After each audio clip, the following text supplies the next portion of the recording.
Hi అండి. ఈరోజుటి కథ my dear husband part 42. Before part చూడని వాళ్ళు కింద డిస్క్రిప్షన్లో లింక్ ఇచ్చాను, వెళ్ళి చూసేయండి. ఈ కథను వినే ప్రతి ఒక్కరూ ప్లీజ్ సబ్స్క్రైబ్ చేయండి, లైక్ చేయండి, షేర్ చేయండి, కామెంట్ చేయండి. ఇక కథలోకి వెళ్ళిపోదాం. రూహి, ఆ నీల్ గాడు ఎక్కడికి వెళ్ళాడో ఏమైనా తెలిసిందా లేదా? విద్యుత్ కోపంగా అడుగుతాడు. అప్పటికే నీల్ను అవనిని మిస్ అవుతున్న విద్యుత్ కోపంగా అంటాడు. విద్యుత్, నువ్వు చెప్పిన తర్వాత కూడా నేను కాదు అంటానా? చేయకుండా ఉంటానా? అన్ని విషయాలు తెలుసుకున్నాను. ఆ అవని వాళ్ళ అమ్మా నాన్న ఊరు వెళ్ళాడు నీల్. ఇంకా నీకు ఇంపార్టెంట్ విషయం తీసుకొని వచ్చాను. ఇది చెప్తే ఈరోజు నువ్వు నన్ను వదిలిపెట్టవేమో. ఆ ఆనందంలో అలాంటి గ్రేట్ న్యూస్ తీసుకుని వచ్చాను. నవ్వుతూ విద్యుత్ మీద ఓయలు ఒలకపోస్తూ అంటుంది రూహి. రూహి, ముందు అసలు విషయం చెప్పు, తర్వాత ఏం చేయాలి, నిన్నేం చేయాలి అంటూ రూహి నడుం పట్టుకొని దగ్గరకు లాక్కుంటూ నడుం మీద నుంచి చేతిని పైకి తీసుకొస్తూ రూహి ఒంటికి అంటుకుపోయిన డ్రెస్ జిప్ తీస్తూ అడుగుతాడు విద్యుత్. విద్యుత్ చేతులు తన అందాలను పరువాలను తాకుతుంటే మత్తులో కళ్ళు మూసుకుంటూ విద్యుత్కు పూర్తిగా సహకరిస్తూ తన మీదకు చేరిపోయింది. బేబ్స్, ఇప్పుడు చెప్పు, నీకేం తెలిసిందో. అదెంత ఇంపార్టెంట్ అనేది నేను చెప్తాను అంటూ తన డ్రెస్ తీసేస్తూ తనను టేబుల్ మీదకు పడేస్తాడు. అవనిని నీల్ వాళ్ళ అమ్మ వాళ్ళ ఇంటికి తీసుకుని వెళ్ళాడంట. ఏదో గొప్పది తెలుసుకున్నట్టు చెప్తుంది రూహి. అంతవరకు హ్యాపీగా ఉన్న విద్యుత్ రూహి పీక పట్టుకుంటూ, ఇదేనా నువ్వు తెలుసుకున్న గ్రేట్ న్యూస్ అంటూ గట్టిగా నొక్కేస్తున్నాడు. విద్యుత్, let me finish. Wait, are you so hungry అంటూ ఆ చెయ్యి లాగేస్తూ ఊపిరి తీసుకుంటూ, వాటర్ తాగి నీకేమైనా పిచ్చా? కాస్తుంటే పోయేదాన్ని. మరేం చెప్పావు? ఇదా న్యూస్? అల్లుడు అత్తయ్య ఇంటికి వెళ్ళటం కూడా ఒక న్యూస్, పైగా గ్రేట్ న్యూస్. వాడు కోసం తెలుసుకొని రావే అంటే నీ అవసరాలు తీర్చుకునే పనిలో ఉన్నావు. విద్యుత్, నన్ను ఫినిష్ చేయనియవా? అసలు ఆ పెళ్ళి ఎలా జరిగిందో తెలుసా? ఇష్టంతోనో కావాలనో కాదు, పంతంతో పెళ్లి చేసుకున్నాడు. నీల్ కాంట్రాక్ట్లో ఎంటర్ అయ్యాక బిజినెస్ ప్లాన్ కోసం వెళ్ళాడు కదా, అప్పుడు నువ్వు వాణ్ణి రూట్ మార్చి మిస్లీడ్ చేశావు కదా. అప్పుడే ఏదో ఊరెళ్ళిన నీల్ అక్కడ అవనికి వాళ్ళ నాన్నకి గొడవ జరగటం వల్ల పెళ్ళి అవుతున్న అవని మెల్లో తాళి కట్టి తీసుకొచ్చాడు. అలా అవని నీల్ పెళ్ళి జరిగింది. ఇద్దరికి కూడా ఒకరంటే ఒకరికి ఇష్టం లేదు. ఈ నిజం చెప్పాలి అనుకునేలోపే రూహి, నువ్వు చెప్పేది నిజమా? ఆ పంచవెన్నెల రామచిలకకి నీల్కి ఒకరంటే ఒకరికి ఇష్టం లేదా? అయితే ఆ అవని ఇంకా నా సొంతం అంటూ పెద్దగా నవ్వుతూ ఉంటాడు. దాని మీద అంత ఇంట్రెస్ట్ ఏంటో నీకు నాకేం తెలియటం లేదు. నా ఇంట్రెస్ట్ కేవలం నీల్. వాడికి సొంతమైంది ఏదైనా కూడా అది నా సొంతం అవ్వాలి. పైగా అంత అందం వాడికి దక్కకుండానే నా సొంతం అవ్వాలి. దానికోసం అదంటే ప్రేమ ఉన్నట్టు నన్నే కొట్టాడు. వాడి కళ్ళ ముందే దాన్ని చేసుకుంటాను. ఇలానే నలిపేస్తూ అంటూ రూహిని తన చేతులతో నలిపేస్తూ తనను ఆక్రమించేసుకున్నాడు పూర్తిగా ఆనందంతో. మెంటల్, నేను ఇప్పుడే వెళ్ళి మీ అమ్మను పిలుస్తాను, వచ్చి కడుతుంది నీకు శారీ అంటూ నీల్ డోర్ వైపు వెళ్తుంటే, నీల్ గారు, వద్దు వద్దు, మీరు వెళ్ళి చెప్తే బాగోదు. ప్లీజ్ ప్లీజ్ మీరే కట్టండి. మెంటల్, నువ్వు కావాలనే చేస్తున్నావు. ఐఎమ్ డన్ అంటూ సీరియస్గా చూస్తుంటే చెవులు పట్టుకున్నట్టు చేతులు చెవుల దగ్గర పెట్టుకొని క్యూట్గా అడుగుతుంది. అవని ఫేస్లో అల్లరి, చిలిపితనం అంతా చూస్తుంటే నీల్ కోపమంతా దూది పింజలాగా ఎగిరిపోతుంది. ప్లీజ్ ప్లీజ్, ఓకే ఫైన్, ఇదే లాస్ట్ స్టాండ్. ఏమైనా చేశావంటే శారీ కట్నం కాదు అంటూ అవని వైపు చూస్తూ వెంటనే తన చూపు మరల్చుతాడు. నీల్ చూపులు సూటిగా తన ఎదను గుచ్చుతుంటే అవని తన ఎద చుట్టూ చేతులు కప్పేసుకుంటుంది. నీల్ పక్కకు తిరిగేసరికి విండో పక్కనే నిలబడి ఉన్న విజయ్ను చూడగాని నీల్ కళ్ళు కోపంతో ఎర్రబడుతుంటే నీల్ అవని నడు మీద చెయ్యి వేసి దగ్గరికి తీసుకుంటూ తన గుండెలకు హత్తుకుంటూ అవనిని మరోవైపుకు తిప్పేస్తాడు.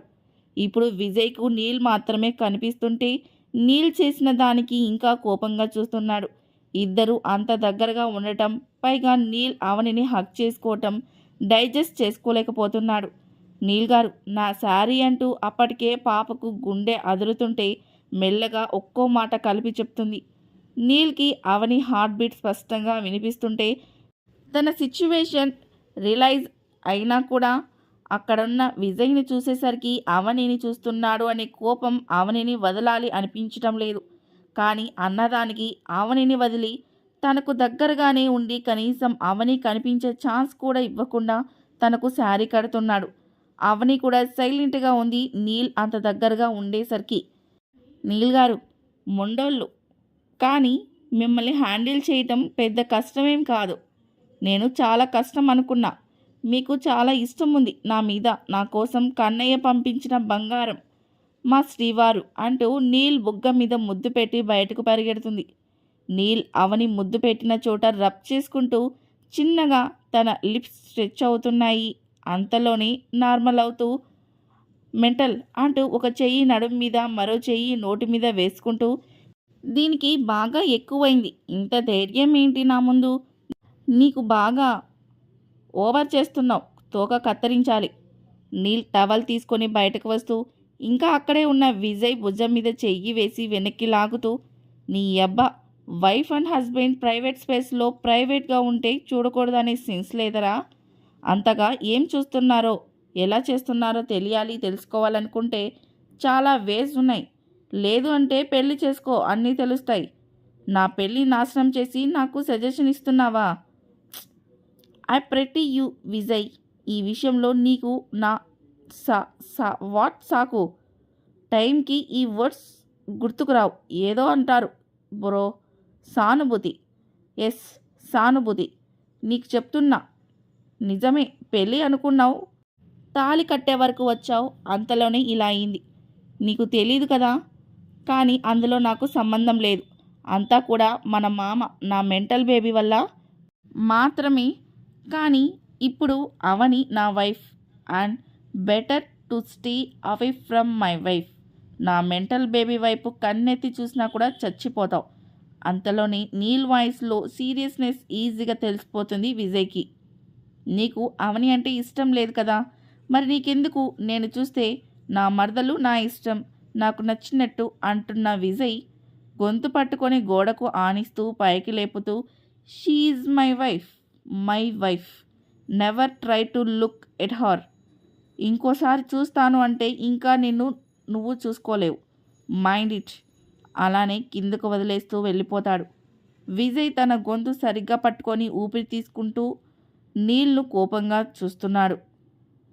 కుసుమ, నీకెన్నిసార్లు చెప్పాను అవని ముందు వాడిని బాగా చూసుకోమని, కానీ అంటూ చెంప మీద లాగి పెట్టి కొడుతూ నువ్వేం చేశావు?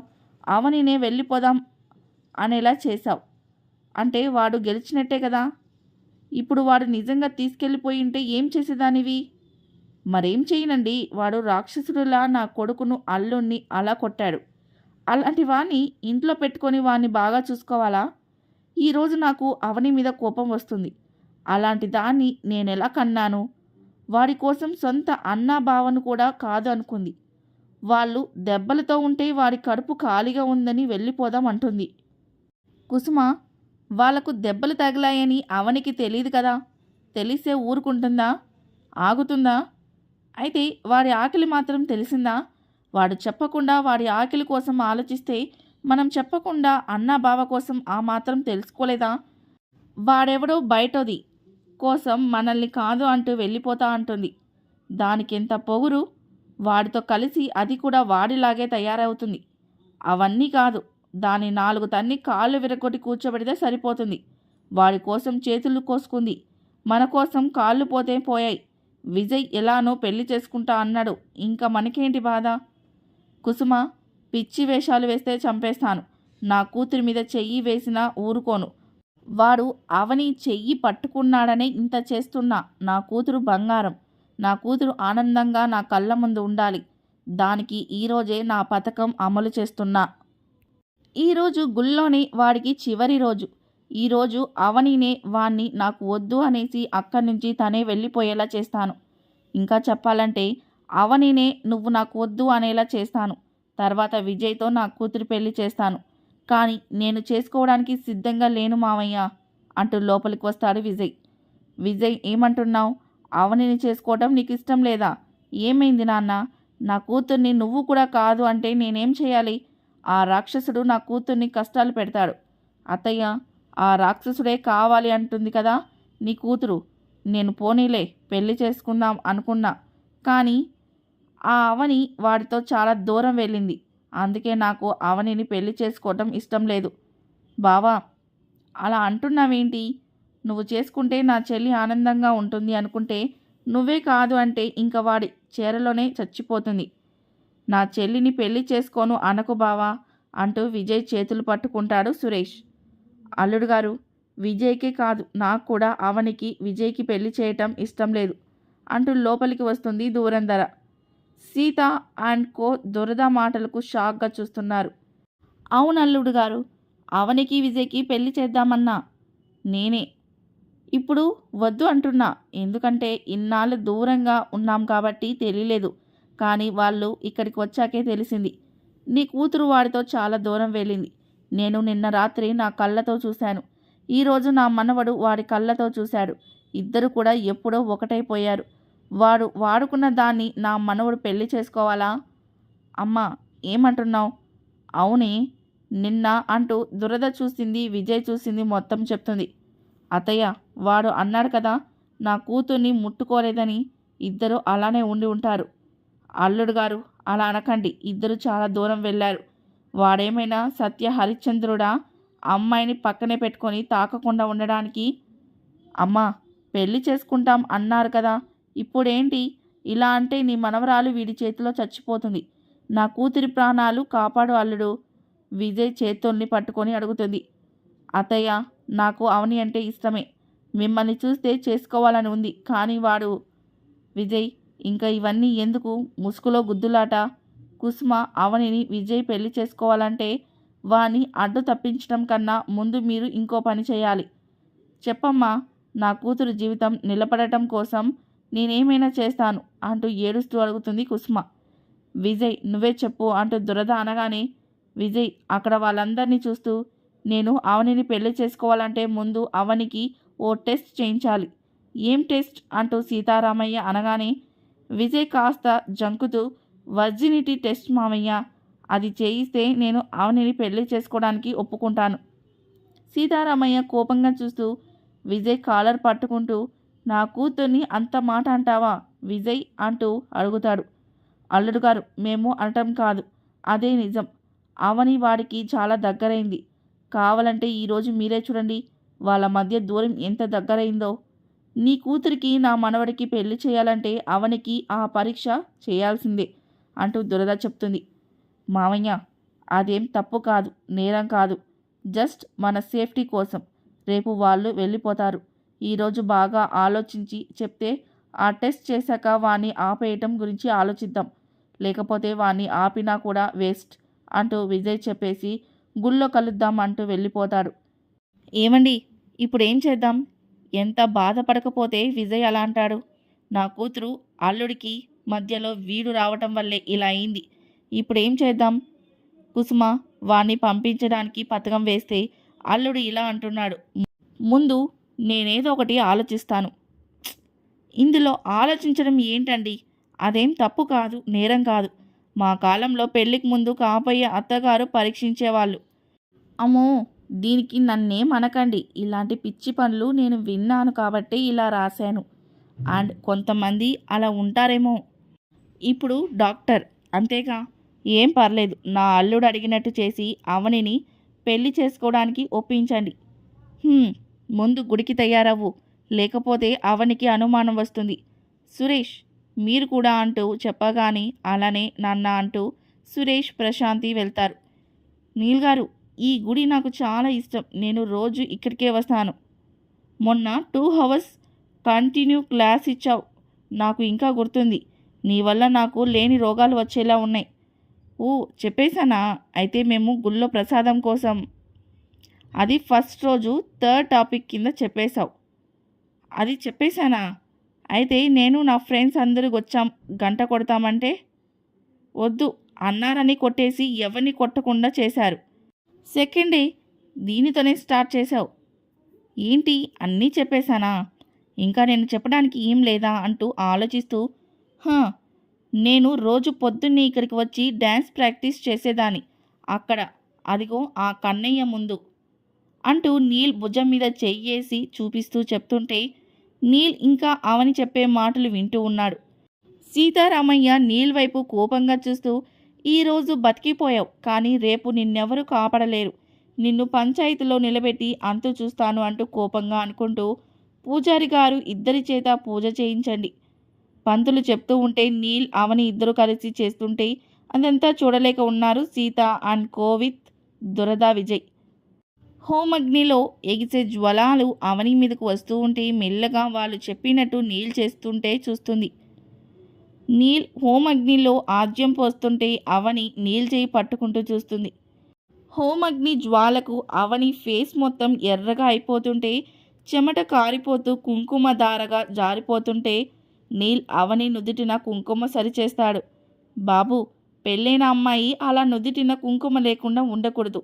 తనకు కుంకుమ దిద్దు అంటూ పంతులు గారు కుంకుమ ఇవ్వగానే నీల్కి ఏదోలా ఉన్నా కూడా తప్పక అన్నట్టు చేస్తాడు.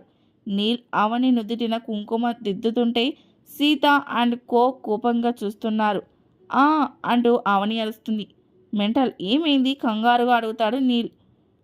నీల్ గారు, కంట్లో ఏదో పడింది, మండుతుంది అంటూ అవని కళ్ళు నలపలేక ఇబ్బంది పడుతుంటే, నేను చూస్తాను మెంటల్, నన్ను చూడనివ్వు అంటూ నీల్ అవని ఫేస్ దగ్గరికి వచ్చి కంట్లో చిన్నగా ఊదుతాడు. పోయిందా మెంటల్ అంటూ ఇబ్బంది పడుతుంటే అవని మొహానికి అంటిన ముంగురులను అన్నీ సరిచేస్తూ వెనక్కి పెట్టాడు. నీల్ అవనికి సపర్యలు చేస్తుంటే అందరికీ వెగటుగా ఉంది. అల్లుడు, చూసావా వాడు ఏం చేస్తున్నాడో? ఇప్పుడు నమ్మకం కలగటం లేదా? నీ కూతురు ఎప్పుడో వాడితో కలిసిపోయింది, ఇంకా వాడే నీకు అల్లుడు. వాడితో జన్మంతా బాధపడు. అత్తయ్య, అలా కాకూడదు అంటే నువ్వే త్వరగా నిర్ణయం చెప్పు, అంతలో పూజంతా కూడా అయిపోతుంది. నీల్ గారు, మీరే తింటారా? నాకేం పెట్టరా? మూతి తిప్పుకుంటూ అడుగుతుంది అవని. అయ్యో మెంటల్, నీకు పెట్టకుండా నేను తింటానా? తింటే ఉంటానా? చెప్పు, దిష్టి పెట్టేస్తావు కదే. తిను, బాగా తిను, ఇంకా తిను అంటూ అవని నోట్లో కుక్కుతున్నాడు. మెల్లగా మెల్లగా అంటూ గ్యాప్ లేకుండా నీల్ పెట్టేసరికి అవని పొరపోయి దగ్గుతుంటే నీల్ తలపై చిన్నగా కొడుతున్నా కూడా అవని మామూలు కాకపోతుంటే చేతిలో ఉన్న కొబ్బరికాయ పగులుకొట్టి కొబ్బరి నీళ్లు అవనికి తాగిస్తాడు. ఏంటి నాయనా, దేవుడి కోసం తీసుకెళ్లే కొబ్బరికాయ ఇలా కొట్టేశావు? హూ, చూడండి, మీ దేవుడు ఆపదలో ఉన్న వాళ్ళకి హెల్ప్ చేస్తే తప్పు అనడు. ఇక్కడ ప్రాణం పోయేలా ఉంది. కావాలంటే అంటూ పర్స్ తీసి మనీ ఇస్తూ 1 కాదు 100 కాయలు కొనుక్కొని మీ దేవుడికి కొట్టండి. నీల్ చెప్పేసి తన హ్యాండ్స్ వాష్ చేసుకోవడానికి వెళ్తాడు. అవని నీల్ వైపు ప్రేమగా చూస్తూ ఉంది. అబ్బో అవని, ఏమో అనుకున్నాం, మీ ఆయనకి నువ్వంటే చాలా ప్రేమే ఉంది. పెళ్ళెలా జరిగినా మీరు మాత్రం బాగానే ఉన్నారు, అది చాలు అంటూ ఆమె వెళ్ళిపోతుంది. అల్లుడు, చూశావు కదా, అది చిన్న కష్టం పడినా వాడు చూడలేకపోతున్నాడు. ఇప్పుడు కూడా నువ్వు నమ్మలేకపోతున్నావా?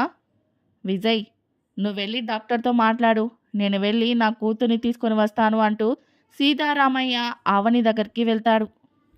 ఈ స్టోరీ ఇంకా ఉందండి, నెక్స్ట్ పార్ట్లో చూద్దాం. ఈ స్టోరీ మీకు నచ్చితే ప్లీజ్ లైక్ చేయండి, షేర్ చేయండి, కమెంట్ చేయండి. Thank you for listening.